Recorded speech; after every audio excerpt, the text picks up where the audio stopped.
தேவியானியோட மிகப்பெரிய ஃபேன் நான். I don't know whether I have told her that. She knows. தேவியானிக்கு நல்லா தெரியும் எனக்கு அவளை ரொம்ப பிடிக்கும். We go long way back. அவங்களுக்கு அப்போ கல்யாணம் ஆகலை, ஹீரோயினாக இருந்த ஸ்டேஜ். பட் ஐ லைக் காதல் கோட்டையில் கமலி வந்து எல்லாருக்குமே வந்து ஃபேவரட். அது வந்து 90s கிட்ஸ், அந்த 80s 90s வந்து யாருமே மறுக்கவே முடியாது. But I like her in that Prashanth film, your first film கல்லூரி காதல் வாசல், கல்லூரி வாசல். வாட் அ சப்பி பப்ளி டிஃப்ரெண்ட் தேவயானி. அந்த மாதிரி ஒரு குஷ்புக்காவை வந்து ரொம்ப ரொம்ப வருஷத்துக்கு முன்னாடி நம்ம பார்த்த அந்த குஷ்புக்கா அந்த ஸ்டைலில் இருந்த தேவயானியை தான் எனக்கு ரொம்ப ரொம்ப பிடிக்கும். And of course iconic. She I am very proud to say, very proud. ஏன்னா வி கம் அந்த காலகட்டத்திலேருந்து ஒன்றா ட்ராவல் பண்ணி இன்றைக்கும் இங்கே இந்த மேடையில் ஐ எம் கம்மிங் ஹியர் அப்படின்னா because she is like the Devasena of the film industry. She is a princess. She yes. And அதுக்கேற்ற Rajakumaran sir is the prince.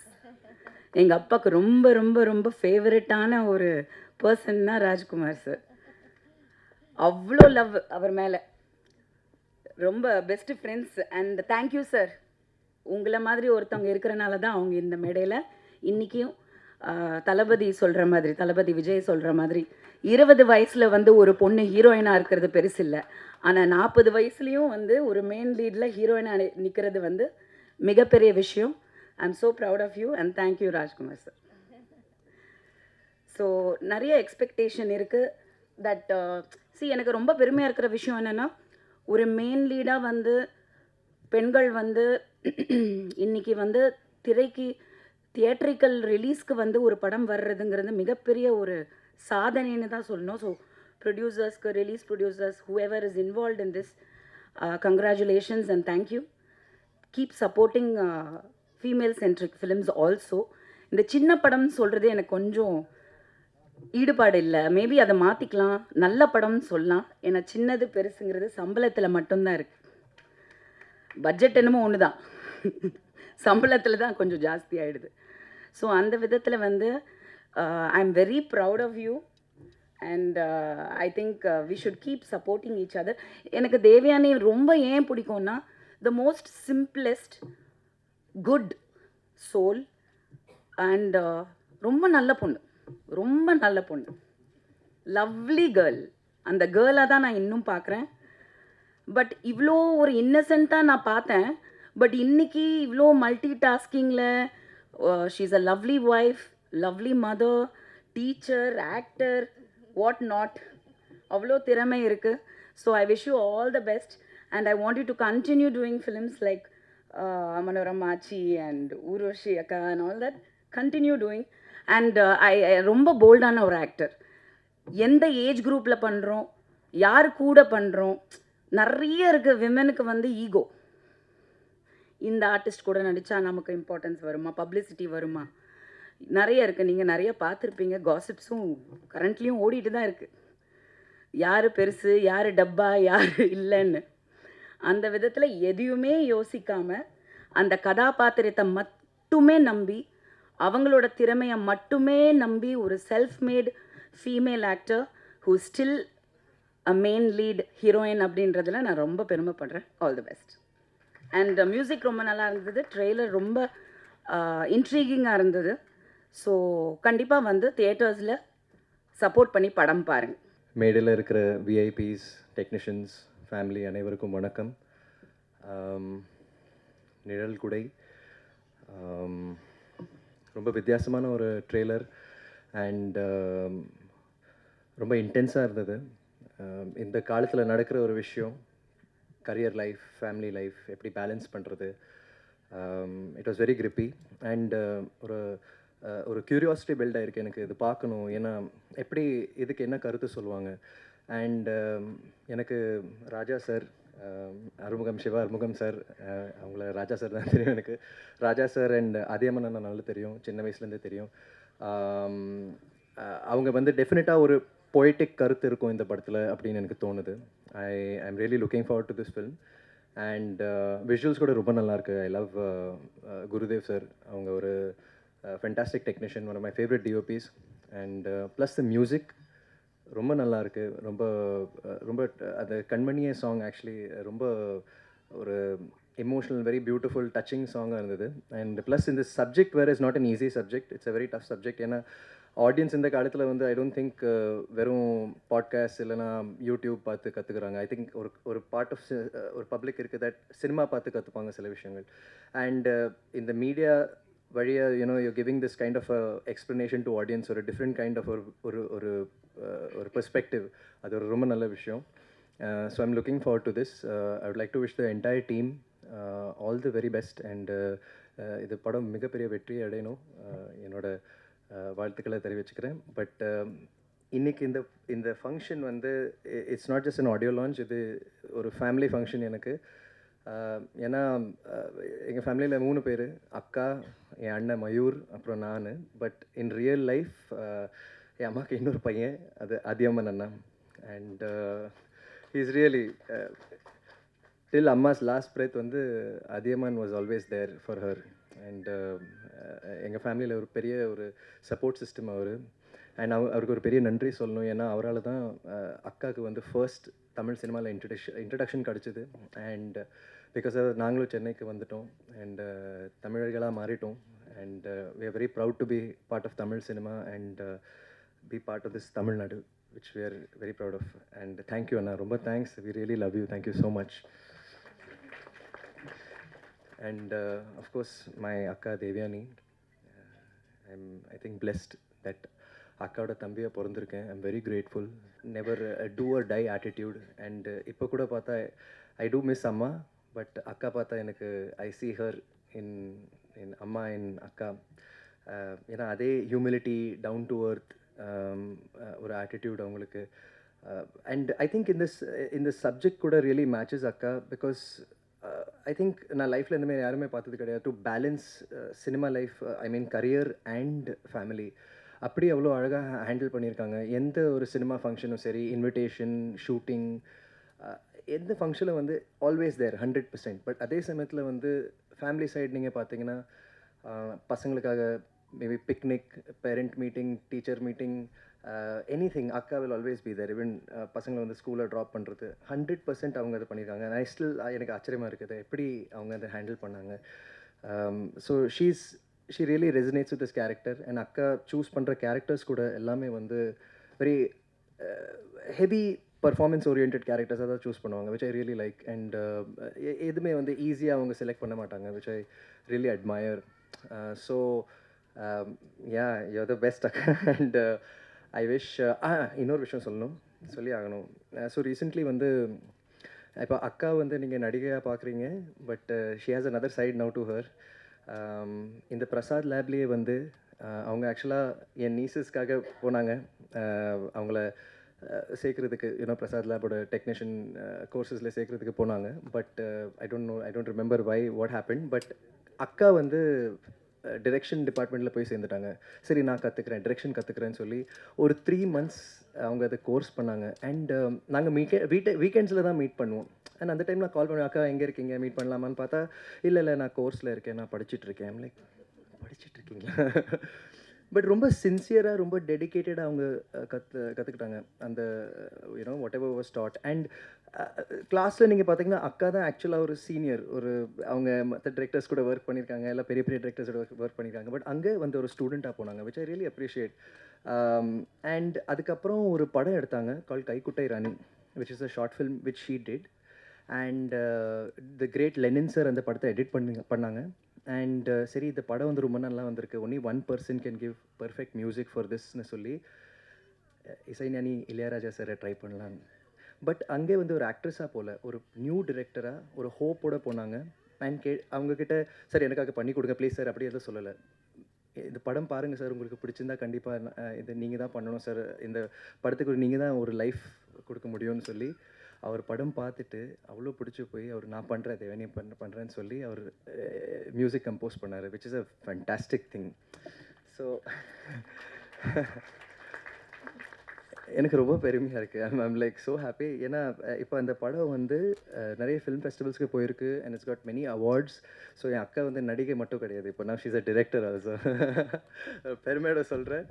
And also அதே மாதிரி நான் உங்களுக்கு ஒன் மோர் தேங்க்ஸ், பெரிய தேங்க்ஸ் சொல்லணும். That this is the first stage நான் வந்து அக்கா பற்றி பேசிகிட்டு இருக்கேன். நான் ஒரு ஒரு என் சிஸ்டரோட ஃபர்ஸ்ட் ஒரு ஃபிலிம்காக நான் வந்து மேடையில் பேசிகிட்டு இருக்கேன், which is a very big thing. And thanks to you. நான் உங்களால் தான் அது முடிஞ்சது. Thank you so much. Yes, so I wish the entire team, all the technicians, all of them, all the very best. And Akka, you're fantastic. Niral Kudai, Kaikuttai Rani, and every other project and everything in life. You're fantastic. I love you. You're the best. எல்லாருக்கும் வணக்கம். மேடையில் இருக்கிற எல்லாம் ஜாம்பாவனுக்கு வணக்கம். மே 9th இந்த நிழல் குடை படம் ரிலீஸ் ஆக போகிறேன். கண்டிப்பாக நீங்கள் எல்லாம் போய் பார்க்கணும். ஏன்னா இந்த காலகட்டத்தில் போயிட்டு இருக்கு நம்ம எல்லாம் ஃபேமிலி லைஃப்பில் இது ஒரு மிகப்பெரிய நிஜம்தான். இப்போ நான் கூட இந்த ஃபங்க்ஷனில் இருக்க, அதுக்காக நான் என் மாமியார் அப்புறம் என் வீட்டில் இருக்கிற 2 அயம்மாக்கு நன்றி சொல்லணும். அயம்மாஸ் ஜாப் இப்போ ரொம்ப குட் பேமெண்ட் இருக்கும், எல்லாம் இருக்கும், வசதி இருக்கும்.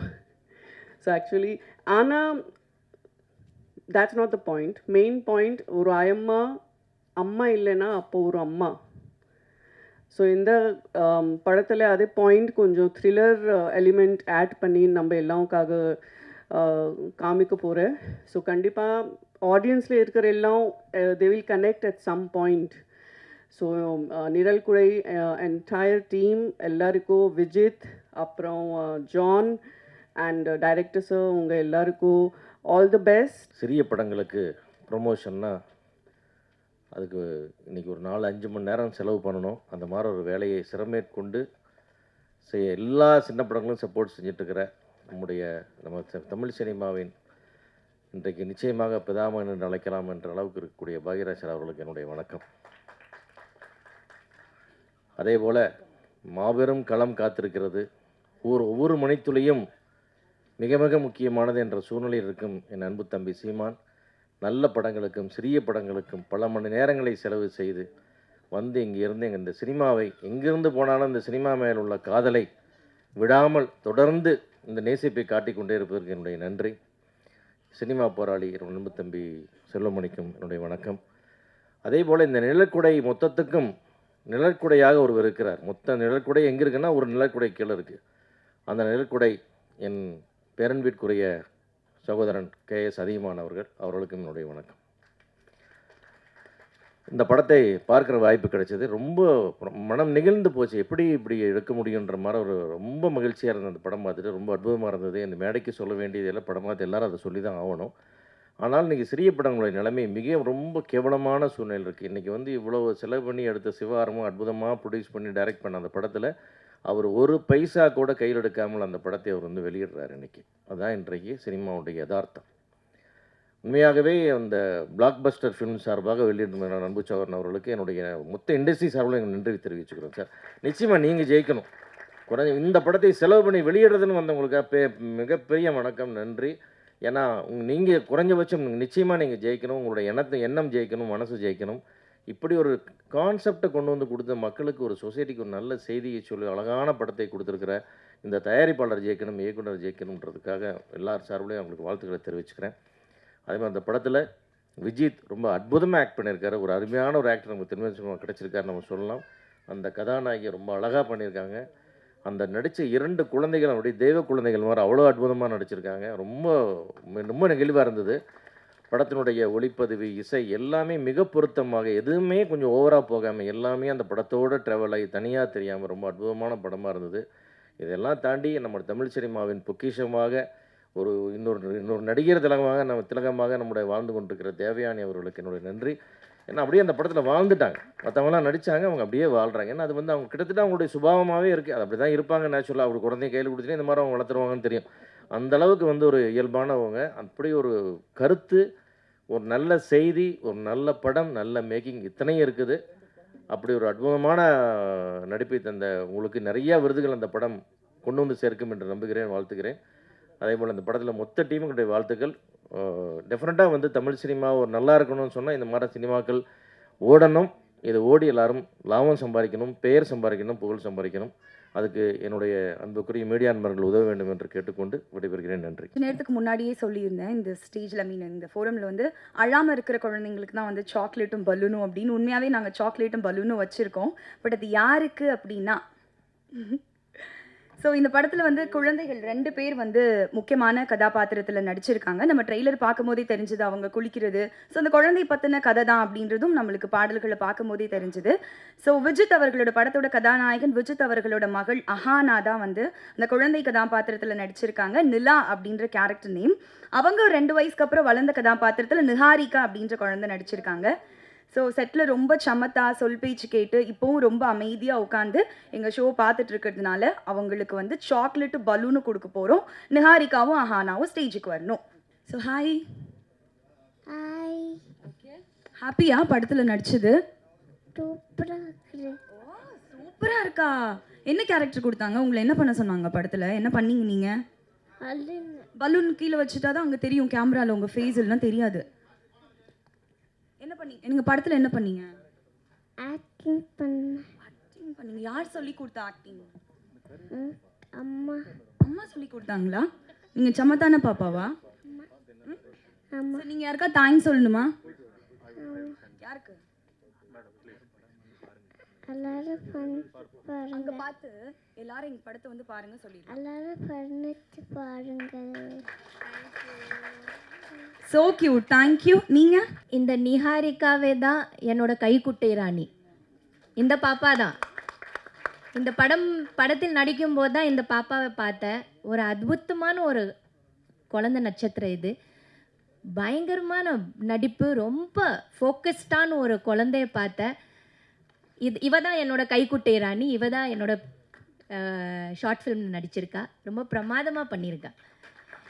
இவளுக்கு வந்து நார்வே ஃபிலிம் ஃபெஸ்டிவலில் வந்து சிறந்த குழந்தை கான விருது இப்போ வந்திருக்குது.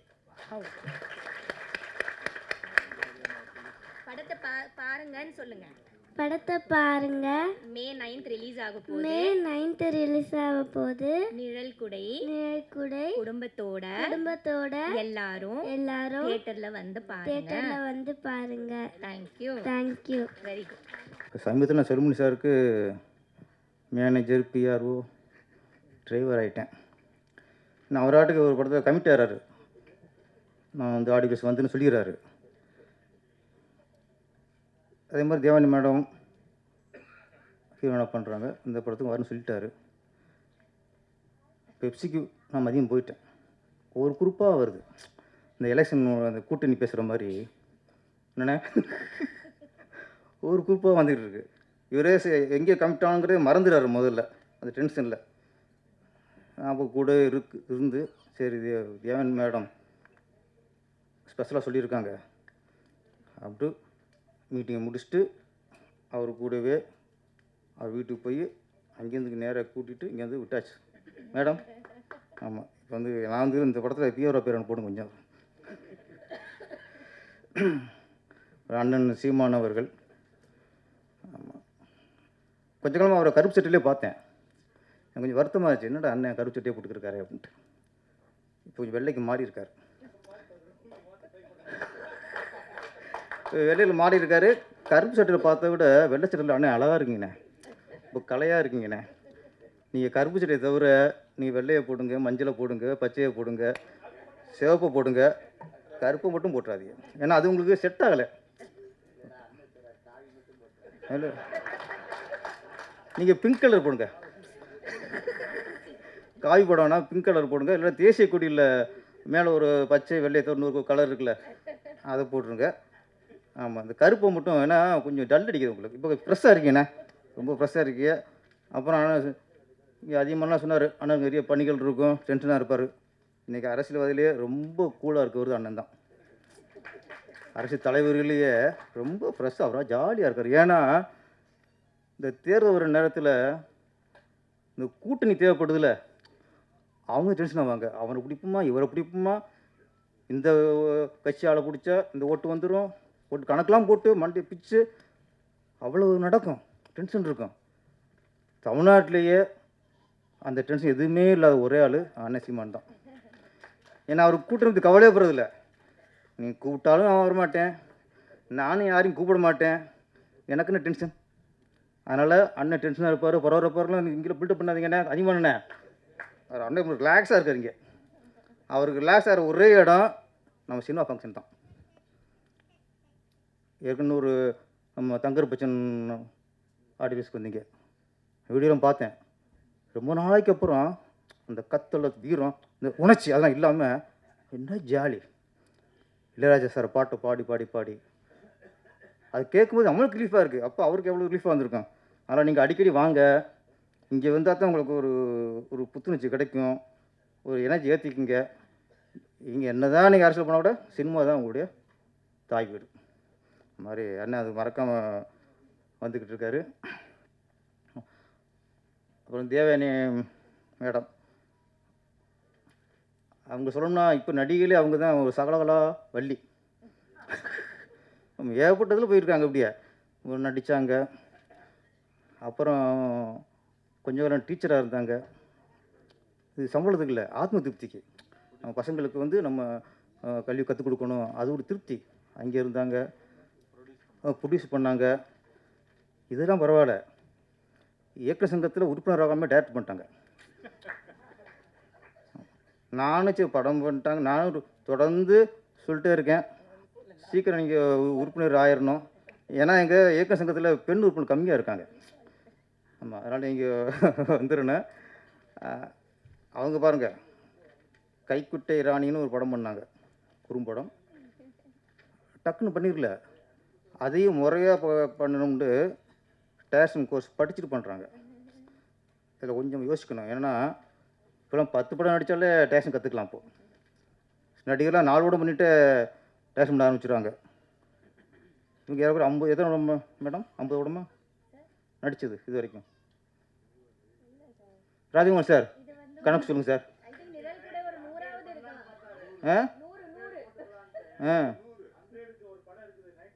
ஓகே, இப்போ 99.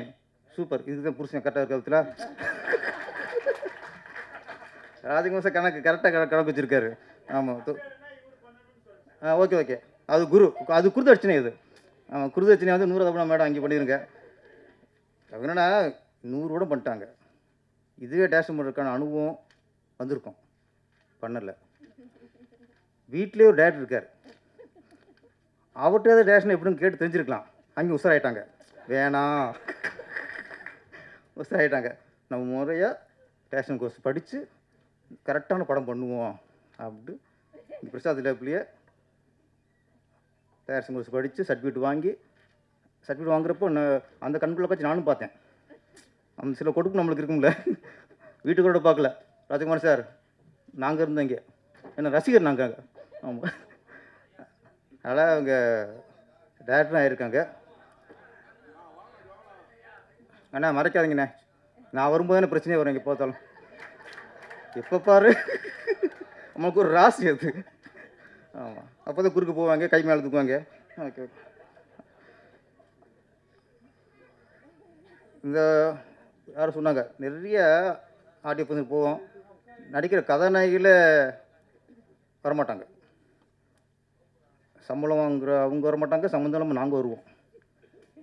இது எங்களுக்கு ஒரு தொழில் மாதிரி போச்சு, குல தொழில் மாதிரி போச்சு. ஆனால் இன்றைக்கி தேவயானி மேடம் இந்த பற்றி நடிச்சிருக்காங்க. அவங்கள ஃபங்க்ஷனுக்கு வரலாம், பேசலாம், சப்போர்ட் பண்ணலாம். ஆனால் இதில் பாதி விஐபிகளுக்கு அவங்க நேரடியாக ஃபோன் பண்ணி அவங்க வரவழைச்சிருக்காங்க. காலையில் முதல் போனேன், அவங்க போனது எனக்கு, சார் மறந்துடாதீங்க சார். ஓகே, செல்மணி சார் வராரு, அவங்க வராங்க. ஓகே, அங்கே நான் வாக்கு கொடுத்துறேன் சார், நான் கூப்பிட்டு வந்துடுறேன்ட்டு. அதான் நான் பெப்சிக்கு வந்தது. அதனால் ஒரு ஆர்டிஸ்ட்டாக அதோட ஒதுங்கிறாமல் அவள் இன்வால்வ்மெண்ட்டு, இந்த இன்வால்வ்மெண்ட் இருந்தாலே இந்த 100 மேடம் நீங்கள் 200 தாண்டிடுவீங்க. தொழில் இன்வால்வ்மெண்ட் இருந்தாலே எல்லாம் கண்டிப்பாக சாதிக்கலாம். அது வேணும். அப்புறம் இந்த படம் நிழற்குடை, இது ஒரு சாதாரண திரைப்படம் அப்படின்னு கலந்து போக முடியாது. ஏன்னா இந்த காலகட்டத்துக்கு ரொம்ப அவசியமான படம், மிக தேவையான படம். பேரண்ட்ஸுக்கு குழந்தைய வளர்த்து வருது வேறு, குழந்தை வளர்ப்பு வேறு. பணக்காரா இருப்பாங்க, கோடீஸ்வரராக இருப்பாங்க, அவங்க ஈஸியாக குழந்தைய வளர்த்துக்குவாங்க, படிக்க வைப்பாங்க, லட்சக்கணக்கில் ஸ்கூலில் ஃபீஸ் கட்டி படிக்க வைப்பாங்க, தனியாக பிஸ்னஸ் பண்ணி கொடுப்பாங்க, இல்லை பெரிய வேலைக்கு பெரிய அமௌண்ட்டை லஞ்சமாக கொடுத்து வேலை வாங்கி கொடுப்பாங்க. இதெல்லாம் குழந்தைய வளர்த்து விடுறது. வளர்ப்புங்கிறது என்ன? அது இருக்கா இன்னைக்கு? வளர்ப்பே இல்லை இன்னைக்கு. அதை சொல்கிறதான் இந்த நிழற்குடை. குழந்தைய பெற்றா மட்டும் பத்தாது, வளர்க்கணும். நம்மளை சார்ந்துருக்கணும் குழந்தை. அதை விளையாடி அது மணலில் ரசிக்கிற நேரத்தில் எங்கே இருக்குதுமா? அது ப்ளே ஸ்கூலில் இருக்குது. ப்ளே ஸ்கூலில் விட்டுற முடியும். காலை விட்டு மதியம் தான் வருது. எங்கே பேரண்ட்ஸ் இருக்குது? அதுக்கு வரும் ஸ்கூலுக்கு போயிட்டால் படிப்பு காலைல போடுறது, சாயந்தரம் தான் வர்றது, இப்போ நைட்டு வர நிறைய ஹோம்ஒர்க், இப்போ நிறைய பாரம், கல்வி பாரம். இங்கே குழந்தைகிட்ட பேரண்ட்ஸு ஸ்பெண்ட் பண்ணுறதுக்கு டைம் இப்போ இல்லை. இப்போது இதுதான் இந்த படம் சொல்லுது. குழந்தைய வளர்த்துவது வேற, வளர்க்குறது வேறு. வளர்க்கணும்னா வளர்க்குறது என்ன? குழந்தை வளர்ப்பு சரியாக இருக்குங்கிறாங்களா? என்ன சொல்கிறாங்க? குழந்தை வளர்ப்பு சரியாக இருக்குன்னா அந்த தாய் தப்புன்னு பொறுப்பாக ஒழுக்கமாக நல்லபடியாக குழந்தை வளர்த்துக்கான்னு அர்த்தம். அது ஒவ்வொரு பேரண்ட்ஸுக்கு வரணும். இது ஒரு ஷாட்டு. அந்த குழந்தைய குளிக்க வைப்பாங்க. குளிக்க வச்சுட்டு துண்டை கட்ட போக அது அவசரப்பட்டு அந்த குழந்தை, பெண் குழந்தை அந்த ஜட்டியை கழட்ட போகும். நோ அப்படின்னு துண்டை கட்டுவாங்க. அதுதான் வளர்ப்பு. டக்குன்னு ஜட்டி குழந்தை கட்டக்கூடாது. அப்போ பதறி போய் நம்ம துண்டை கட்டுவாங்க. இது ஒவ்வொரு விஷயங்கள், சின்ன சின்ன விஷயங்கள்லாம் நம்ம பேரண்ட்ஸ் குழந்தைங்க நல்ல விஷயம் சொல்லிக் கொடுக்கணும். அது இன்னைக்கு இல்லை. சேர்த்துட்டா போதும், ஸ்கூலில் சேர்த்துட்டா போதும், ப்ளே ஸ்கூலில் சேர்த்துட்டா போதும், ஸ்கூலுக்கு ஃபீஸ் கட்டினா போதும், வெளிநாட்டு படிக்க அனுப்பி வச்சுட்டா போதும். அரவணைங்க, அன்பை காட்டணும். இந்த ஒரு நல்ல விஷயத்தை இன்றைக்கி அது இல்லைங்கிறத இன்றைக்கி இல்லை. அது சுத்தமாக நிறையா இடத்த காணாமல் போச்சு. இது நம்ம வளர்ப்புங்கிறது நமக்கு இல்லை, அதோட லைஃபுக்கு, அதோட வாழ்க்கைக்கு. நீங்கள் ஒழுங்காக எடுத்தால் தான் அது நாளைக்கு வாழ்க்கை நல்லா இருக்கும். ஏன்னா எதுவும் அது பேச தெரியாது, தப்புலாம் தெரியாது, எந்த ஒரு குற்றம்லாம் பேச தெரியாது. அப்படி வளர்ந்துருங்க. அதை சொல்ல தான் இந்த நிழற்குடை. நல்ல படம் இது, மக்களுக்கு வேண்டிய படம் இது, இப்போ தேவையான படம். இந்த படத்துக்கு மக்கள் ஃபுல்லாக சப்போர்ட் பண்ணணும். சின்ன சின்ன படங்கள்லாம் நல்ல கதையும் சில படங்கள்லாம் ஓடுது. அதுக்கு உண்மையிலே இன்னைக்கு போல் மீடியாக்கெல்லாம் நல்லா சப்போர்ட் பண்ணுறாங்க. உங்கள் சப்போர்ட்டில் நிறைய படங்கள் இப்போ வெற்றி அடைஞ்சிருக்கு. இந்த படத்தையும் வெற்றியாக்குங்கள். மக்களாகிய அனைவரும் தியேட்டரில் பார்த்து இந்த படத்தை வெற்றி அடைப்போம். நன்றி, வணக்கம். எல்லாருக்கும் Bhagyaraj sir, Seeman sir, Kumaresan sir, Selvamani sir, everybody, இங்கே வந்திருக்கும் அனைவருக்கும், ப்ரெஸ் மீடியா எல்லாருக்கும் உங்கள் தேவயானி ராஜகுமாரின் அன்பான வணக்கம். இது என்னோட குடும்ப விழா. இந்த விழாக்கு நீங்கள் எல்லாரும் வந்திருக்கீங்க. ரொம்ப ரொம்ப ரொம்ப ரொம்ப தேங்க்ஸ்.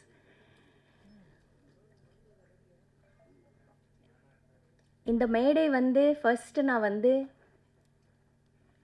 30 இயர்ஸ்க்கு முன்னாடி 1995 எனக்கு அறிமுகம் பண்ண அதியமான் சாருக்கு நன்றி சொல்லலாம்னு நினைக்கிறேன். வாங்க சார், இங்கே சார் வாங்க.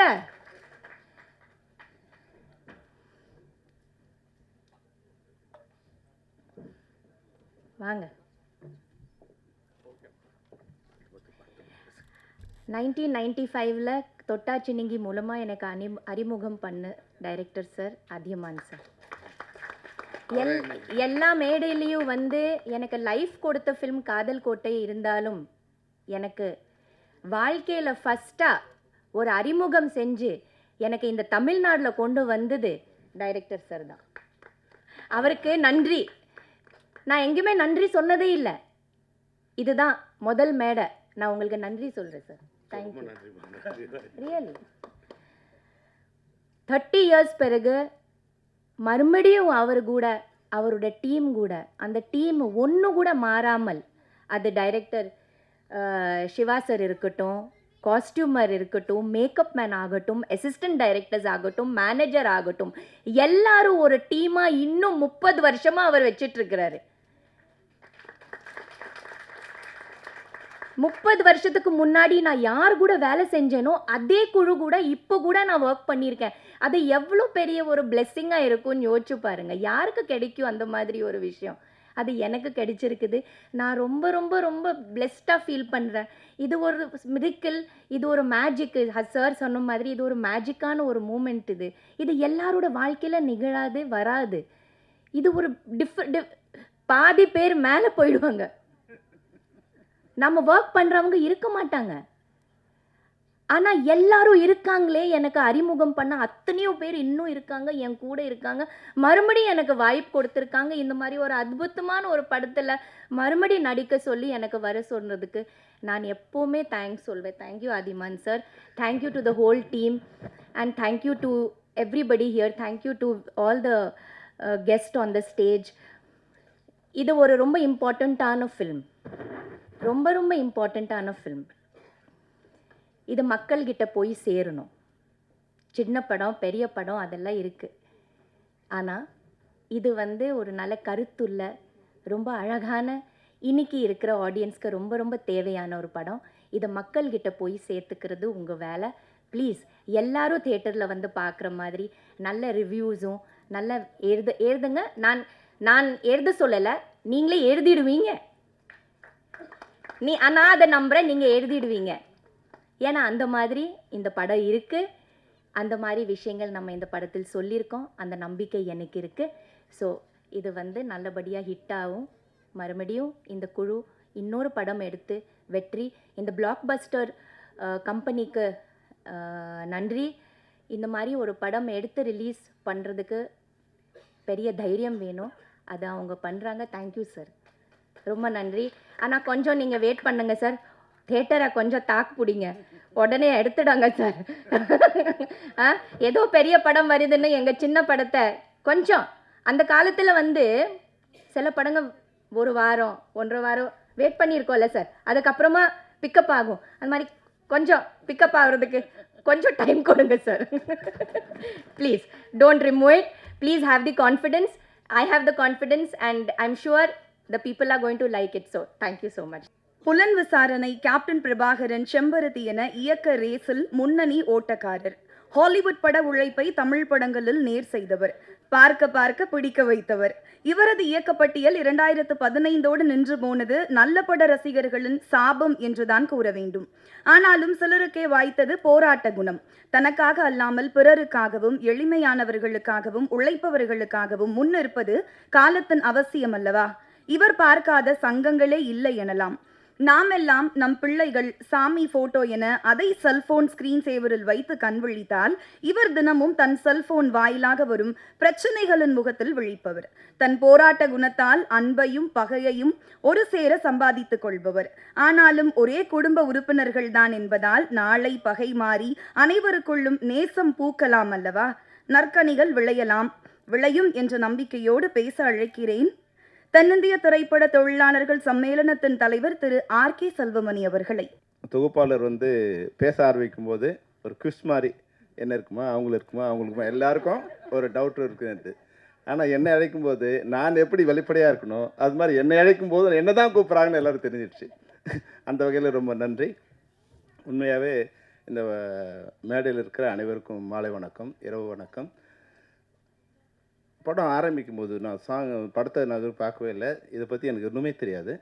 தேவானி ஃபோன் பண்ணாங்க, படம் பார்க்க கூப்பிட்றாங்க. பேரரசு என்னை இருந்து கூப்பிட்டு வந்தார். நான் அப்புறம் சொன்னேன், வேறு யாரோ இப்போ ராஜா வேறு கூப்பிட்டாருன்னு. இல்லை சார், அதுவும் எல்லாம் ஒன்று தான் அப்படின்னாரு. ராஜாவாக தான் எனக்கு தெரியும், இங்கே வந்து தான் சிவா ஆறுமுகம்னு வேறு பேரில் படம் இருந்தது. உண்மையாகவே இந்த படம் சாங் பார்க்க ஆரம்பிக்கும்போது ஒரு ப்ளசண்ட்டாக இருந்தது. ஒரே இறைச்சலமாக இதுவாக இருந்த படத்தில் பார்க்க ஆரம்பித்த ஒரு 1வது நிமிஷத்துலேயே அதுக்குள்ளே ஆடியன்ஸை உள்ளே எடுக்கிற மாதிரியான ஒரு ஷார்ட்ஸ் அவ்வளோ அழகாக இருந்தது. உண்மையாக ஃபஸ்ட்டு வாழ்த்து யாருக்கு சொல்லணும், கேமராமேனுக்கு தான் அந்த ஃபஸ்ட்டு வாழ்த்து சொல்லணும். அவர் பியூட்டிஃபுல்லாக பண்ணியிருந்தாங்க, ரொம்ப பியூட்டிஃபுல்லாக ப்ளசண்ட்டாக கண்ணுக்கு இனிமையாக இருந்தது. அப்புறம் அந்த இசை மெலோடியாக ஒரு சாங்கு, இது மெலோடி மாதிரி இருக்குது அப்படின்னா அந்த ட்ரெய்லர் பார்க்கும்போது பியூட்டிஃபுல்லாக அந்த ரீ ரெக்கார்டிங் இப்போ மியூசிக் டைரக்டரில் மிகச்சிறந்த ரீ ரெக்கார்டிங் கொடுத்துருக்காரு நரேன். ரொம்ப சூப்பர் அழகாக பண்ணியிருக்காங்க.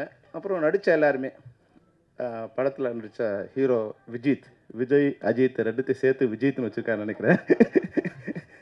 எனக்கு ஆனால் அவர் பார்க்கும்போது கார்த்திகை பார்த்த மாதிரி இருந்தது. ஒரு ப்ளசண்ட்டான ஒரு ஸ்மைல். நீங்கள் நிச்சயமாக தமிழ் சினிமாவுக்கு நீங்கள் ஒரு நல்ல ஹீரோ வருவீங்க. நிச்சயம் இப்படியே நீங்கள் ஒரு அன்பாகவும் பணிவாகவும் இருக்கணும். எவ்வளோ உயரத்துக்கு வந்தாலும் தேவயானி மாதிரி நீங்கள் வந்து 100வது படத்தை தொடர்ந்தாலும் வாசலில் நின்று வரவேற்ற ஒரே ஹீரோயின் தேவயானி தான். அது மாதிரி நீங்கள் வரவேற்கலாம் கூட பரவாயில்ல, வணக்கம் சொல்லணும். நீங்கள் 100வது படத்தில் எங்களுக்கு வணக்கம் சொல்லணும். அவ்வளோ அழகாக இருந்தது. அதுபோல் ஹீரோயின் பேர் வந்து கண்மணி, அழகான தமிழ் பேரில். இப்போ ரொம்ப நாள் கழிச்சு ஒரு பேர் தமிழ் பேரில் ஒரு கண்மணின்னு ஒரு ஹீரோயின் பார்த்தோம். ஒரு ப்ளசண்ட்டான ஃபேஸாக இருந்தது. இல்லை, இந்த படம் நம்ம சொல்லுவோம் நல்ல படம் வரணும், நல்ல படம் வரணும்னு. ஆனால் நல்ல படத்தை ஓட வச்சா தானே நல்ல படம் வரும். இப்போ இந்த படம் பார்த்தோம். நிச்சயமாக வந்து ஒரு சமூகத்துக்கு என்ன மாதிரியான ஒரு படம் வேணுமோ அது மாதிரி ஒரு படம் பண்ணியிருக்காங்க. இந்த படத்தை ஓட வச்சாதான் நல்ல படத்தை அடுத்தவங்க எடுப்பாங்க. இல்லைனா வந்து வேறு மாதிரியான படங்கள் தான் வர ஆரம்பிக்கும். ஒரு கமர்ஷியல் அப்போது படம் எடுக்கிறவங்களை திட்டி பிரயோஜனம் இல்லை. நல்ல படங்கள் வரும்போது அதை பார்க்க வைக்கிற இல்லை பார்க்குற ஆடியன்ஸ் இருந்தால் தான். இப்போ சொன்னாங்க, தேவயானி சொன்னாங்க, நீங்கள் வந்து ஒரு ஷோவில் எடுத்துட்டாங்கன்னா அது யுவராஜ் கையில் இல்லை. யுவராஜ் படம் பார்த்து அதை வாங்கி ரிலீஸ் பண்ணலாம், அதுதான் அவர் கையில் இருக்க தவிர, அங்கே வந்து சார் சொன்ன மாதிரி டிக்கெட் கவுண்ட்டில் நீங்கள் 100 டிக்கெட் வாங்கி போய் உள்ளே அனுப்பிச்சிருந்தா கூட கேன்டீனில் ஃபுல்லாகுதா இல்லையாங்கிற சுச்சுவேஷன் தான் எனக்கு. இன்றைக்கி வந்து தியேட்டர்ஸ்லாம் வந்து மினி ரெஸ்டாரண்ட் ஆகிடுச்சு. ரெஸ்டாரண்ட்டில் என்ன பிஸ்னஸ் இருக்குது அந்த பிஸ்னஸ்க்கு ஏற்ற மாதிரி தான் படம் ஓடுது. அப்போ அதுக்கேற்ற மாதிரியான படங்களை வந்து தயாரிக்க வேண்டிய சூழ்நிலை இன்றைக்கி திரைப்படத்துறைக்கு இருக்குது. நீங்கள் ஒரு நல்ல போஸ்ட்டில் இருக்கீங்க. அவங்க சொன்னார் வந்து நீங்கள் ரொம்ப பணிவான பெண் மட்டும் இல்லை, தீயாக பரவக்கூடிய ஒரு பெண்ணும் இருக்கீங்க. தயாரிப்பாளர் சங்கத்தில் இருக்கீங்க. தயாரிப்பாளர்கள் நினச்சா அவங்க ஒரு அணியாக இருந்தாங்கன்னா அவங்கள யாராலையும் ஒன்றும் பண்ண முடியாது. உற்பத்தி பண்ணுறவங்க அந்த தன்னோட உற்பத்தி பொருளுக்கான விலையை நிர்ணயிக்க முடியாத 2 பேர் தமிழ்நாட்டில். ஒருத்தன் விவசாயி, இன்னொருத்தன் திரைப்பட தயாரிப்பாளர். வந்தவன் தான் விலை சொல்லுவான். இவ்வளோ கஷ்டப்பட்டு நான் வந்து நாற்று நட்டேன், களை எடுத்தேன், தண்ணி பாய்ச்சினேன், அறுவடை பண்ணேன், கொண்டு வந்து சேர்க்குறேன்னா அதுக்கான விலையை விவசாயி நிர்ணயம் பண்ண முடியாது. அதுபோல் தயாரிப்பாளர் 10 வட்டிக்கு வாங்கினேன், 5 வட்டிக்கு வாங்கினேன், இவ்வளோ கஷ்டப்பட்டேன், இவ்வளோ நாள் எடுத்தேன், இந்த படம் இவ்வளோ செலவாயிருங்க, இதுக்கான விலை இவ்வளோ அவரால் சொல்ல முடியாது. இந்த 2 பேருமே தமிழ் மக்களை வாழ வைக்கிற, இல்லை சிந்திக்க வைக்கிற, இல்லை சிரிக்க வைக்கிற 2 இடத்துல இருக்காங்க. ஆனால் இவங்க நிலைமை வந்து இன்னும் படுமோசமான நிலையில் தான் இருக்காங்க. இதை சரி பண்ணணும்னா உற்பத்தியாளர்கள் ஒன்றிணைந்து அது விலையை, அந்த சக்தியை ஒரே சக்தியாக நீங்கள் மாறினீங்கன்னா, தமிழ் குமரன் இங்கே இருக்காங்க, எங்களை திட்டாதீங்க. என்ன உங்களுக்கு வந்து நான் நிறைய தடவை சொல்லியிருக்கேன், இந்த நீங்கள் நிர்வாகத்தில் இருக்கிறதால, இப்போது தேவானையெல்லாம் வந்து நிர்வாகத்தில் இருக்கிறதா சொல்கிறேன், நிர்வாகத்தில் இருக்கிறதால எங்களால் ஏதாவது உதவி பண்ண முடிஞ்சா எங்களை கூப்பிட்டு சொல்லுங்கள். இல்லை எங்கள் மேலே தவறு இருந்தால் எங்களை கூப்பிட்டு சொல்லுங்கள். நிச்சயமாக இந்த தமிழ் சினிமா நல்லா இருக்கணும்னு தான் நாங்கள் போராடுறோம். எங்களை காப்பாற்றிக்கிறதுக்கு மட்டும் இல்லை, தமிழ் சினிமாவை காப்பாற்றுறதுக்கு பல வகையில் நான் திரைப்பட தயாரிப்பாளர் சங்கத்துக்கு உதவியாக இருந்திருக்கேன். நிச்சயமாக இனிமேல் இருப்பேன். அதனால் நீங்கள் எது சரி எது தவறு நீங்கள் முடிவு பண்ணி எங்களை கூப்பிட்டு நாங்கள் வந்து பேசுகிறோம். தவறாக இருந்தால் எப்பவும் திருத்திக்க தென்னிந்திய திரைப்பட தொழிலாளர் சம்மேளனம் தயாராக இருக்குது. அந்த வகையில் இந்த படத்தை ஓட வைக்க வேண்டியது உங்கள் எல்லாருடைய பொறுப்பு. ஏன்னா உண்மையாகவே வந்து அவ்வளோ அழகாக அந்த படம் பார்க்கும்போது, தேவயானிமெல்லாம் பார்க்கும்போது ஒரு ப்ளசண்ட்டாக வனிதா பேசும்போது சொன்னாங்க, ஒரு ஆட்சி மாதிரி வர போகிறாங்க. நிச்சயமாக நீங்கள் கடைசி வரைக்கும் நீங்கள் வந்து சினிமாவில் நல்ல இருந்துகிட்டே இருப்பீங்க. ஏன்னா நீங்கள் எப்படின்னா ஒரு விஷயம் உங்களுக்கு சொல்லணும்னு நினைக்கிறேன். இப்போது தமிழ் சினிமாவில் வந்து இப்போது நான் ரோஜாவை லவ் பண்ணி கல்யாணம் பண்ணுறேன். அப்போ வந்து அது ஒரு பரபரப்பு செய்தி, அது ஒரு பரபரப்பா அப்பா ரோஜா சொல்ல முடியும் கல்யாணம் பேசிட்டே இருப்பாங்க. அப்போ குஷ்பு சுந்தர் கல்யாணம் பண்ணாங்க, அது ஒரு பரபரப்பு செய்தி. ஆனால் உங்களுக்கு மட்டும் ஷாக்கிங் செய்தி. நான் எனக்கு சொல்லக்கூடாது, நான் ஒரு பெரிய இடத்துல இருக்கேன் நடிகரோட, அடி பாவி இப்படி பண்ணிட்டாங்க. அதான் வந்து யாரையுமே வந்து நீங்கள் வந்து எதிர்பார்க்க முடியாமல் ஒரு ஷாக் கொடுத்தீங்க. அந்த வகையில் வந்து உங்களுடைய கல்யாணம். ஆனால் அதுக்கு பிறகு வந்து உங்கள் வாழ்க்கை இருக்குது இல்லைங்களா, நிச்சயமாக நடிகர்களுக்கு மட்டும் இல்லை, தமிழ்நாட்டில் இருக்கிற பெண்களுக்கே நீங்கள் ஒரு உதாரணமாக இருக்கீங்க. அந்த குழந்தைங்களை எப்படி வளர்க்கணும், அழகுங்கிறது வந்து வெளிப்புறத்தில் இல்லை, மனசில் இருக்குது, மரியாதைங்கிறது மனசில் இருக்குது. அந்த குடும்பத்தை அவ்வளோ அழகாக நீங்கள் வந்து கொடுத்துட்டு கடவுள் வந்து உங்களுக்கு 2 அழகான பெண்களை கொடுத்துருக்காங்க குழந்தைங்களை. உண்மையாகவே வந்து நீங்கள் வந்து உங்கள் தம்பி பேசுகிறாரு, பேசும்போது அவர் உங்கள் முகத்தை தான் நான் பார்த்தேன். அவ்வளோ அவங்க அம்மா இருந்தால் எப்படி ரசிப்பாங்களோ அப்படி ரசிச்சிங்க நீங்கள், அவ்வளோ பெருமிதமாகவும். ஏன்னா உறவுங்கிறது அதுதான். அந்த உறவை வந்து இந்த சினிமா அவ்வளோ அழகாக சொல்லியிருக்கு. அது மாதிரி இந்த குழந்தைய நீங்கள் வந்து பேசும்போது அவங்க அம்மா முகத்தில் அவ்வளோ ஆனந்தம், அவ்வளோ பெருமிதம், அப்படி வந்து ரசிக்கிறாங்க. தேங்க்யூ சொல்லு அப்படின்போது ரசிக்கிறாங்க. அதுதான் அதுதான் தமிழர் கலாச்சாரம். அந்த கலாச்சாரத்தை இந்த படம் வந்து மிக சிறப்பாக எடுத்து காமிச்சிருக்காங்க. நிச்சயமாக ரசிகர்கள் எல்லாரும் நீங்கள் இந்த படத்தை வாழ்த்தணும். அப்புறம் வந்து பேசாமல் இருக்கிற குழந்தைங்களெலாம் இல்லை பலூன் பிஸ்கட்லாம் கொடுப்போம். நீங்கள் நாங்கள் உட்காந்து பேசாமலே இருந்தோம், ரொம்ப நேரம் பேசிகிட்டே இருந்தோம். எங்களுக்கும் பலூன் சாக்லேட்லாம் கொடுப்பீங்கன்னு நினச்சேன், அது கொடுக்காம விட்டீங்க. இன்னொரு விஷயம் என்னென்னா, இந்த கத்திரி வெயிலுக்கு ஒரு குடை வந்து எப்படி வந்து ஒரு சிறப்பாக இருக்குமோ அது மாதிரி வந்து கத்திரி வெயிலாக காஞ்சி போயிருக்கிற இந்த தமிழ் சினிமாவுக்கு இந்த நிழற்குடை வந்து ஒரு சிறப்பான குடையாக இருக்குங்கிறது தான். நன்றி, வணக்கம். மரியாதைக்குரிய பத்திரிகை மற்றும் டிவி ஊடக நண்பர்கள் மற்றும் முன்னால் உட்காந்துருக்க அனைத்து மரியாதைக்குரிய நண்பர்கள், அதே மாதிரி இங்கே மேடையில் உட்காந்துருக்க அனைத்து நண்பர்களுக்கும் என்னுடைய பணிவான வணக்கத்தை தெரிவிச்சுக்கிறேன். இங்கே ஒரு 3 பேர்த்துக்கு நான் ரசிகன். அதில் முதலாளி வெளியே போயிட்டாங்க, அவங்க இங்கே இருந்தால் நல்லா இருந்திருக்கும். நமிதா, அந்த ஒரு சீன் எனக்கு மைண்டில் அப்படியே நின்றுக்கிட்டே இருக்குது. நமிதா அது இன்னும் எனக்கு மைண்ட் விட்டு போகவே இல்லை. நமிதாவை பார்த்ததுலேருந்தே எனக்கு அதே தான் மைண்டில் நிற்கிது அந்த சீன். அற்புதமான சீனு. ஏன்னா ஒரு ப்ரிவியூ இது மாதிரி இதுதான் ஃபங்க்ஷன், இந்த மாதிரி ஃபங்க்ஷன் தான். நமிதா வர்றாங்க, இப்படி இந்த பக்கம் இருந்து என் பையன் சாந்தன் வர்றான். இந்த 2 பேரும் ஹா ஹா அப்படின்னு பார்த்து அப்படியே அக் பண்ணி பிடிச்சாங்க பாரு. 2 பேரும் அப்படி அக் பண்ணி இது பண்ணிவிட்டு அப்புறம் திரும்பினாங்கன்னா நடுவில் நான் இப்படியே உட்காந்து பாட்டுருக்கேன். 2 பேர்த்துக்கு என்ன பண்ணுறதே தெரியல. அவன் சாந்தனு அப்படியே ஒரு மொழி முடிச்சுட்டு, நான் படத்தில் முழிக்கிறத விட மோசமாக ஒரு மொழியோடு அவன் அப்படி போனான்.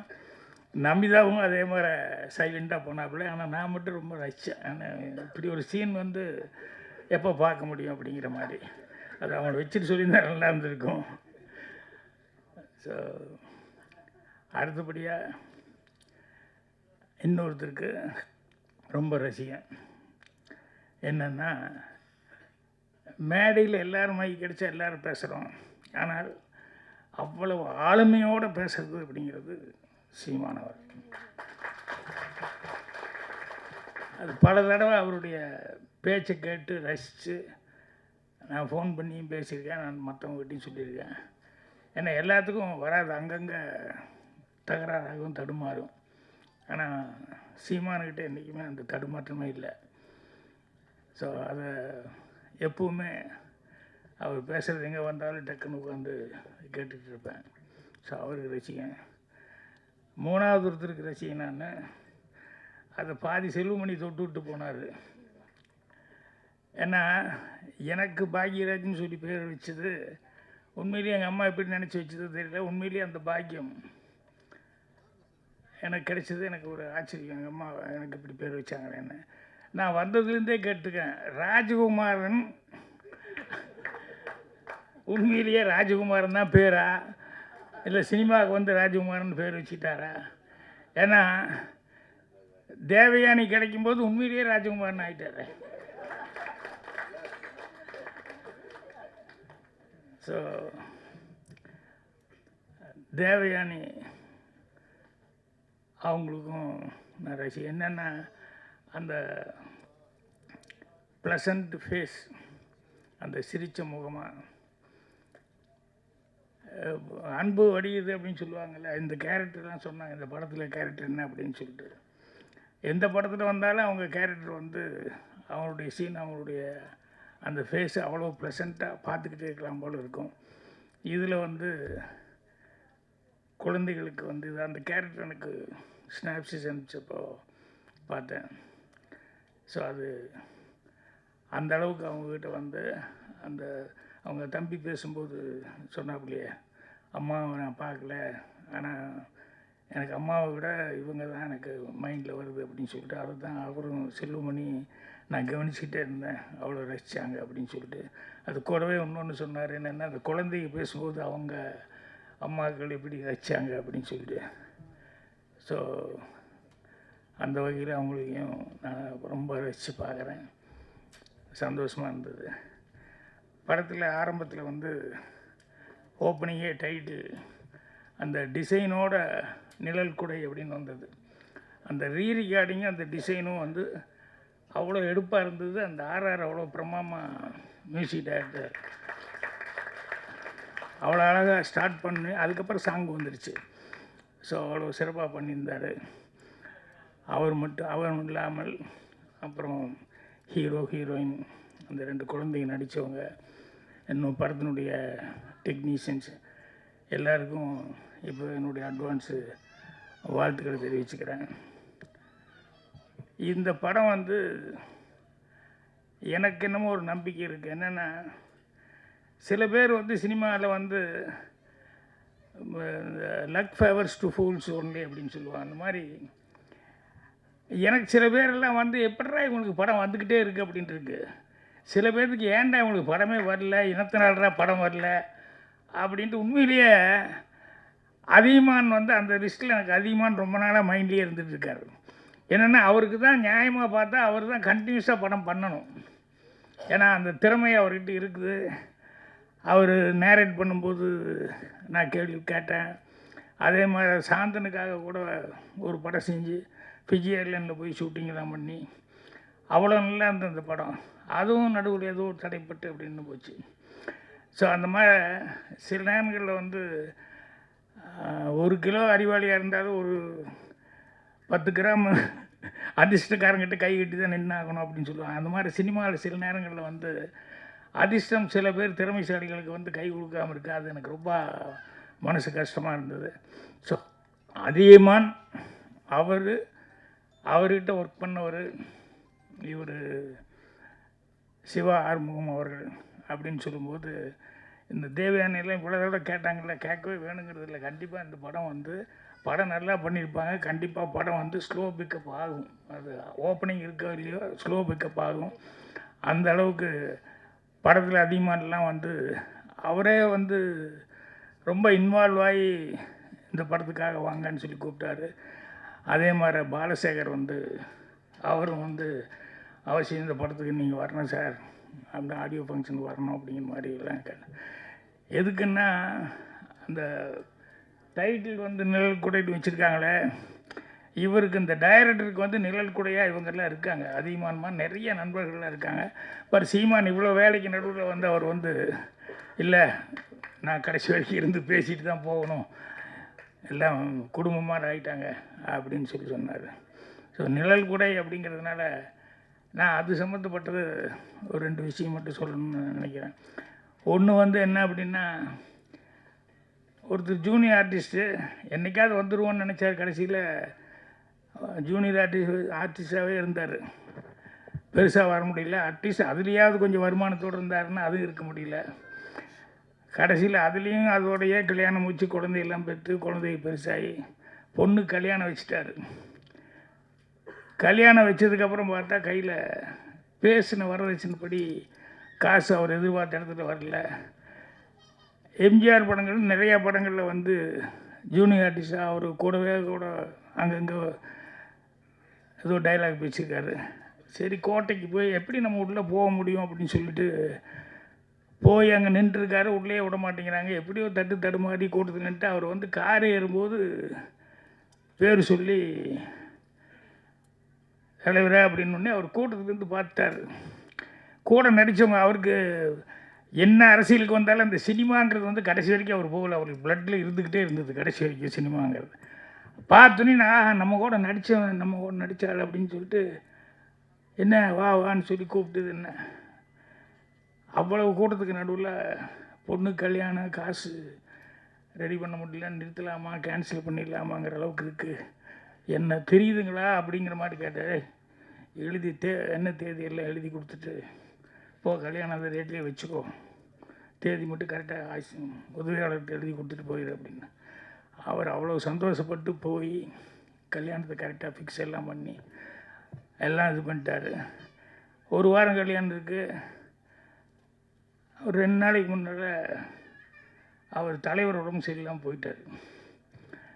அவர் இறந்துட்டாருன்னு சொன்னோன்னே இவர் பயங்கர ஷாக்காகி எங்கே போய் யார்கிட்ட என்ன சொல்ல முடியும் அப்படின்னு சொல்லிட்டு 2 நாள் அந்த துக்கத்தையெல்லாம் பார்த்துட்டு 3ஆவது நாள் இவருக்கு பர்சனலாக இனிமேல் கல்யாணம் நடக்காது, பிரயோஜனமே இல்லை அப்படின்னு சொல்லி அதோட ஃபேமிலியில் எல்லாருமே வேறு மாதிரி ஒரு டிசிஷனுக்கு வந்து எல்லாம் வாங்கி வச்சுட்டாங்க. சாப்பிட்றதுக்கு எல்லாம் ரெடி ஆகிட்டாங்க.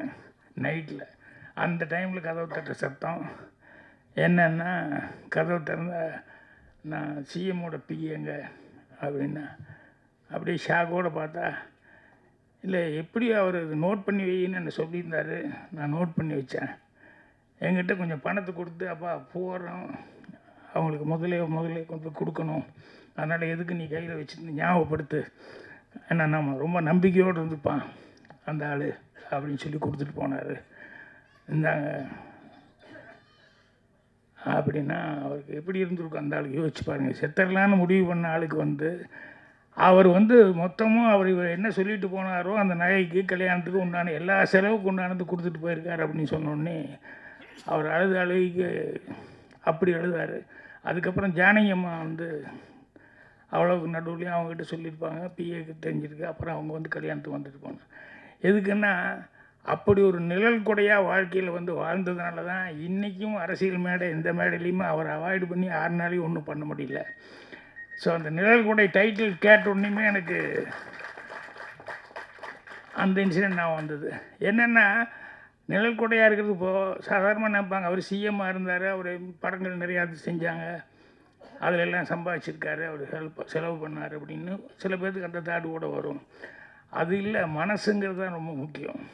எனக்கு தெரிஞ்சு கலைஞான சார் சிவாஜி வச்சு ரஜினி இன்ட்ரடியூஸ் பண்ணார் ஃபஸ்ட்டு படம் அவருக்கு. அதுக்கப்புறம் மிருதங்க சக்கரவர்த்தி தான் எடுத்தார். எடுத்து எல்லாமே அவருக்கு சரியாக வரல, கடன்பட்டார், அவ்வளோ கஷ்டத்தில் இருக்கார். அவர் பேட்டியில் நக்கீரன் இதில் வந்து பேட்டியில் சொல்லும்போது, இப்படியெல்லாம் எனக்கு படம் எடுத்து கூட நான் வந்து இன்னும் ஒரு சொந்த வீடு இல்லை, வாடகை வீட்டில் தான் இருக்கேன், இப்படி ஒரு சிரமத்தில் இருக்கிறேன். பட் பரவாயில்ல, ஏன்னா எனக்கு எப்போ கேட்டாலும் நான் வந்து ரஜினி என் படத்தில் நான் ஃபஸ்ட்டு நடித்தாருன்னு சொல்கிறதோ, இல்லை மிருதங்க சக்கரவர்த்தியெல்லாம் சிவாஜி சார் வச்சு எடுத்தேன்னு சொல்கிறது, அது எனக்கு பெருமை, அது போதும் அப்படிங்கிற மாதிரி சொல்லிவிட்டு அந்த கொஞ்சம் கஷ்டங்கிறத வந்து இல்லை. அந்த நேரம் பார்த்து தேவர் ஃபிலிம்ஸ் அவர் வந்து அவ்வளோ மரியாதையோடு அங்கே தேவர் ஃபிலிம்ஸில் இருந்தார். அந்த சின்னப்பா தேவர் அவர்கள் வந்து அவ்வளோ தூரம் ரைட்டர்ஸ் எல்லாத்தையுமே அரவணைச்சு அப்படி கொண்டு போவார், சின்னவங்க பெரியவங்கிறது இல்லாமல். ஆனால் என்னென்னா அவர் பண்ண ஒரே தப்பு, ஒன்மேன் ஆர்மியாகவே கடைசி வரைக்கும் இருந்து அவர் இருந்த வரைக்கும் சக்ஸஸை பார்த்து எல்லாத்தையும் பண்ணிட்டு போனார். அப்படியே அவங்க பையனையோ மருமகனையோ ட்ரைனிங் கரெக்டாக பண்ணாமல் விட்டார். அதனால் அவர் போனதுக்கப்புறம் பார்த்தா அந்த ஃபேமிலியே ஒரு கஷ்டத்துக்குள்ள ஆயிடுச்சு.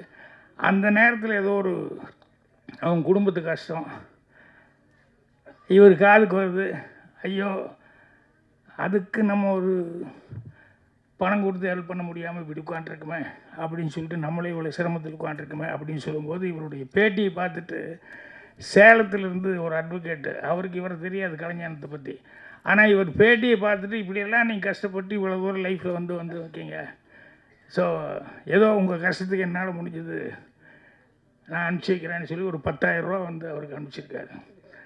கல்யாணம்னா அப்படியே ஒரு சந்தோஷம்னா அப்படியே ஒரு சந்தோஷம். நம்ம கொடுக்க முடியலையே நினச்சோம், நமக்கு வந்து எங்கேயோ இருந்து இப்படி ஒரு 10,000 ரூபா வந்து அப்படியே எடுத்து கொண்டு போய் தேவர் ஃபிலிம்ஸு அந்த குடும்பத்துக்கு கொண்டு போய் கொடுத்தாரு. அதுதான் மனசு. காசு இருந்த ஒருத்தன் செய்கிறதுங்கிறது பெரிய சமாச்சாரம் இல்லை. அவருக்கே அவ்வளோ கஷ்டத்தில் இருக்காரு, பேட்டி கொடுத்துட்ருக்காரு, ஆனால் அவருக்கு ஒரு 10,000 ரூபா வந்தது அப்படின்னு சொன்னோடனே அதை கொண்டு போய் அந்த நம்ம வேலை பார்த்த இடம் நம்ம அங்கே தான் இருந்து சாப்பிட்டோம் அப்படின்னு சொல்லிட்டு அவங்களுக்காக செஞ்சார். அதுதான் மிகப்பெரிய சமாச்சாரம். ஸோ நிழல் கொடை அப்படின்னு சொல்லும்போது இந்த கேரக்டர் வந்து கண்டிப்பாக இது வந்து தேவயானை மேலே தான் அந்த டைட்டில் வந்திருக்கும்னு நினைக்கிறேன் நான். கரெக்டாக? ஸோ தேவயானை வந்து கடைசியில் கிளைமேக்ஸ் சொன்னாங்க, அந்த குழந்தை வந்து மிஸ் ஆகிறது, அதுக்கப்புறம் எல்லாமே ஒன்று சேர்றாங்க அப்படின்னு சொல்லிட்டு. ஸோ படத்துக்கே நிழல் கொடையாக வந்து அவங்க இருந்திருக்காங்க. அதே மாதிரி அந்த சிவா ஆர்மம் அவர் வந்து என்கிட்ட பேசும்போது அந்த டைட்டில் தர்ஷன் சிவா என் பையனையும் நடிக்க வச்சுருக்கேன் சார், இவரே சோதனை, ஆனால் பையனை நடிக்க வைக்கணும் அப்படின்னு சொல்லிட்டு இந்த அப்பாக்களுக்கெல்லாம் உண்டானது இதெல்லாம் இந்த மாதிரி சில சமாச்சாரங்கள். அதை வந்து வரிஞ்சு கட்டி எதாவது பண்ணலாமேன்னு சொல்லி பண்ணும்போது அதில் நல்லதும் நடக்கிறது உண்டு, சிலது மாறியும் நடக்கிறது உண்டு. ஆனால் அவர் வந்து சொன்னார், பையனை நடிக்க வச்சுருக்கேன், நீங்கள்லாம் வந்து ப்ளஸ் பண்ணோம் அப்படின்னு சொல்லிட்டு. ஒன்றும் இல்லை, ஒரு 2-3 க்ளோஸ்அப் பார்த்தேன் அந்த பையனது. அந்த பையன் உண்மையிலேயே அவன் லுக்கு, அவன் பார்க்குற இதெல்லாம் வந்து உண்மையிலேயே இந்த பையன் வர முடியும் அப்படிங்கிற அந்த நம்பிக்கையை வந்து கொடுத்தது. அதனால் அது அதில் கெட்ட பேரமாக இருந்தது இல்லையா? வாழ்த்துக்கள், கண்டிப்பாக நல்லா வருவீங்க நீங்கள். அவங்க அப்பாவோட இது சொல்கிறேன், ஏன்னா பெத்தாச்சுன்னா அதோடு முடிஞ்சு போகல. அதுக்கப்புறம் பாருங்கள் இதெல்லாம் வந்து கேட்க வேண்டியது, எல்லாம் பண்ண வேண்டியிருக்கு. ஸோ அவருக்கு அவங்க ஹீரோயின் எல்லாம் நடித்தாங்க, அவங்க எல்லாத்துக்குமே என்னுடைய இது. இந்த ஹீரோயினுக்கு என்னன்னு தெரியல, இந்த பெரியன்னு அடிக்கடி சொல்லிட்டு இருந்தாங்க. என்னுடைய பெரிய வாழ்த்து, நன்றி, என்னுடைய பெரிய வணக்கம், என்னுடைய பெரிய அப்படின்ட்டு. சரி நான் நினச்சிட்டேன், சரி நமக்கு ஆகும்னா அந்த ஷோன்னு எனக்கு வர்ற மாதிரி வந்து இந்த பெரியங்கிறது வந்து அவங்களுக்கு ஒரு இது மாதிரி வந்துடுச்சு போல அப்படின்னு சொல்லிட்டு அவங்களும் வந்து ரொம்ப அழகாக இது பண்ணியிருக்காங்க. ஸோ படத்தினுடைய டெக்னீஷியன்ஸ் எல்லாத்துக்குமே வந்து என்னுடைய வாழ்த்துக்கள் தெரிவிச்சுக்கிறேன். கண்டிப்பாக நான் சொன்ன மாதிரி அதிகமானவர்களெல்லாம் இதில் வந்து இருந்திருக்காங்க, கலந்துருக்காங்க அப்படின்னு சொல்லும்போது கண்டிப்பாக ஒரு நல்ல படத்தை தான் அங்கே வந்து எடுத்திருப்பாங்க. அதனால் ஜனங்க சப்போர்ட், பத்திரிக்காரங்க எப்படி நீங்கள் நல்லா இருக்குன்னு எழுத போகிறீங்க, ஜனங்கக்கிட்ட வந்து அது போகும்போது உண்மையிலேயே அதுக்கு உண்டான மரியாதை கிடைக்கும். அப்புறம் இங்கே பேட்டி இந்தம்மா தமிழ் ஐஸ்வர்யாவா, தமிழ் சுத்தமாக பேசணுமா, ரொம்ப நல்லா இருந்தது. நானும் தான் தமிழ் மீடியம் படித்தேன், எனக்கு தமிழில் எவ்வளோ தகராறு இருக்குது எனக்கு தான் தெரியும். ஆனால் தமிழ் அவ்வளோ சுத்தமாக பேசுகிறாங்க. முன்ன எல்லோரும் சொன்ன மாதிரி என்னென்னா அவங்க கொஞ்சம் டைம் எடுத்துக்கிட்டாங்க. ஏன்னா இந்த மாதிரி நேரத்தில் தான் அவங்க தமிழை காமிக்க முடியும். அதனால் தமிழ் உச்சரிப்பு ரொம்ப நல்லா இருந்தது. ஸோ அதனால் நான் நல்ல வேளை என்னை வந்து சீமானை பேச விட்டு அவருடைய தொண்டர்கள்லாம் காணாமல் போய் அதில் ஒரு கேப் ஆகி அதுக்கப்புறமா பேசுகிறதுங்கிறது இல்லாமல் இப்போ நான் பாருங்கள், நான் பேசியாச்சு, டென்ஷன் இல்லாமல் சீமான் பேசுகிறத ஆனந்தமாக கேட்கலாம். ஏன்னா அவர் கதை சொல்லி கேட்டிருக்கேன், சும்மா உட்காந்து பார்த்து பேசிகிட்டு இருக்கேன், அதுக்கப்புறம் மீட்டிங்கில் பேசுகிறேன். இந்த மாதிரி லைவாக சில நேரங்களில் தான் வந்து பேசுறதுக்கான சான்ஸ் கிடைக்கும். ஸோ அதனால் உங்களை மாதிரியே நானும் அவளோட காத்துட்ருக்கேன். மீண்டும் ஒரு முறை இந்த பட டீமுக்கு, அவர் சிவா ஆறுமுகம் எல்லாத்துக்குமே என்னுடைய வாழ்த்துக்களை தெரிவிச்சுக்கிறேன். நன்றி, வணக்கம்.